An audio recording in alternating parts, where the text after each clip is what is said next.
जय Shri Krishna all my dear ones. मैं आपको आज महाभारत युद्ध के बीच श्री कृष्ण और भीष्म पितामह के बीच का अंतिम संवाद बताती हूँ। महाभारत का युद्ध 18 दिनों तक चल रहा था। युद्ध खत्म होने के बाद कुरुक्षेत्र के मैदान में चारों तरफ खून से लथपथ सैनिकों की लाशें, टूटे हुए रथ, भाले, तलवार आदि सब पड़े थे और जमीन पर सैकड़ों गिद्ध, सियार और कुत्ते भोजन की तलाश में घूम रहे थे। और उन्हीं के बीच बाणों की शैया पर भीष्म पितामह लेटे हुए थे।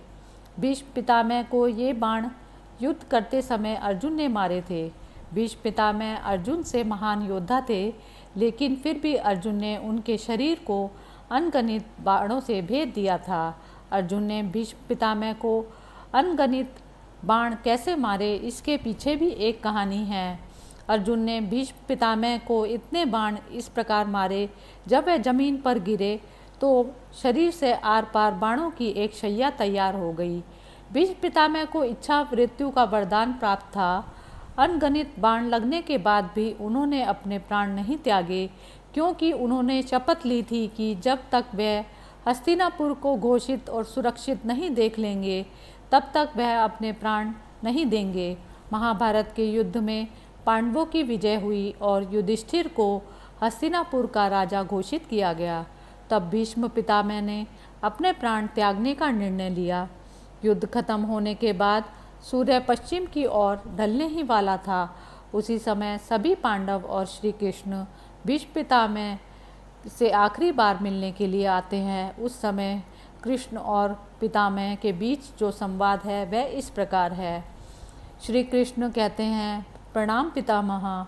तब पितामह उनका जवाब देते हैं, आओ देवकी नंदन, आपका स्वागत है। मैं आपके बारे में ही सोच रहा था।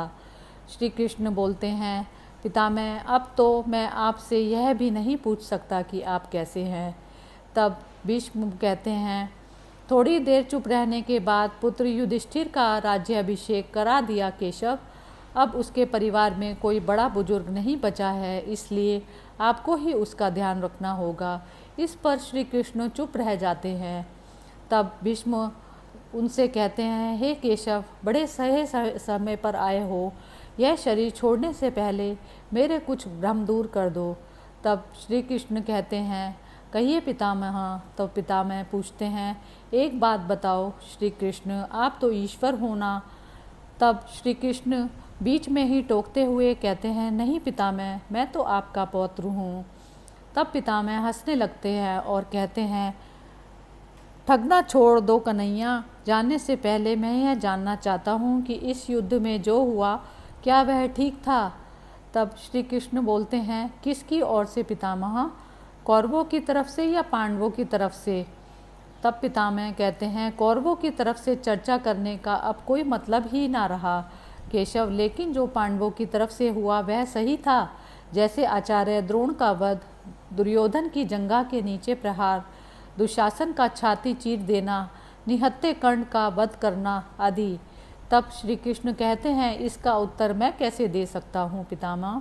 इसका उत्तर तो उन्हें देना चाहिए जिन्होंने यह किया है। मतलब पांडवों को अब इसका उत्तर देना चाहिए। मैं तो इस युद्ध में था ही नहीं। पितामह, विश्व भले ही यह समझता रहे कि महाभारत को अर्जुन और भीम ने जीता है, लेकिन मैं जानता हूँ कि यह जीत आपकी है। मैं तो उत्तर आपसे ही पूछूंगा।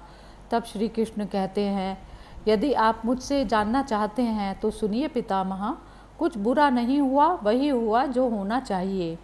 तब पितामह कहते हैं, यह आप क्या कह रहे हैं श्री कृष्ण। मर्यादा पुरुषोत्तम राम का अवतार कृष्ण ऐसा कह रहा है, युद्ध में छल करना तो हमारे संस्कारों में कभी नहीं था, फिर यह उचित कैसे हुआ।